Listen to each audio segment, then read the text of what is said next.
Welcome back to News This Week in Nursing Homes. I'm Nurse Bug. In a sweeping move sending shockwaves through the LTC sector, the One Big Beautiful Bill Act, or OBBBA, into law, igniting survival mode, a potential structural disruption of how SNFs operate, staff, and even survive. The budget plan slashes $1 trillion in healthcare and food assistance, the bulk coming from Medicaid, the primary payer of U.S. nursing home services. Critics say the ripple could devastate the LTC system. States now face difficult choices as they shoulder more Medicaid costs, meaning fewer resources for caregivers and workforce development. The nonpartisan Congressional Budget Office estimates the bill will raise the national debt by $3.3 trillion by 2035, predicting Medicare payments could be cut by 4% over the next decade, warning massive Medicaid funding shortfalls.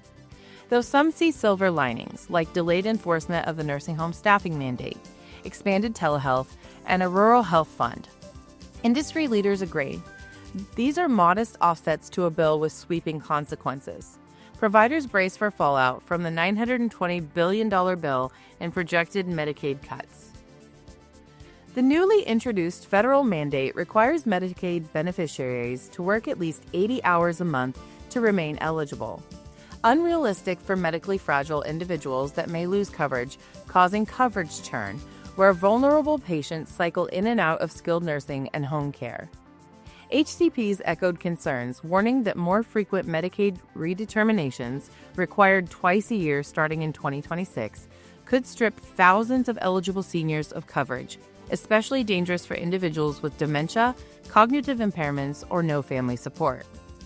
When Arkansas rolled out Medicaid work requirements in 2018, over 18,000 lost coverage within months, and a federal judge eventually halted the program.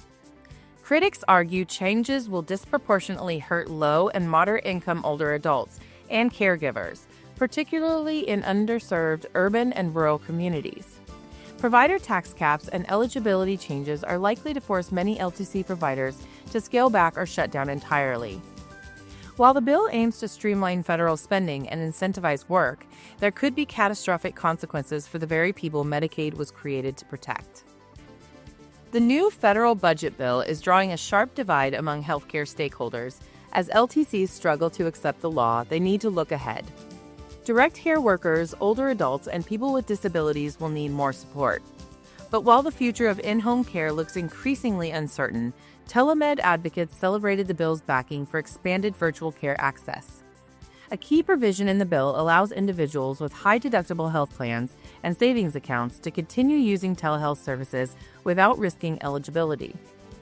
This flexibility, first introduced during the pandemic, is now made permanent, a major win for providers, employers, and patients alike.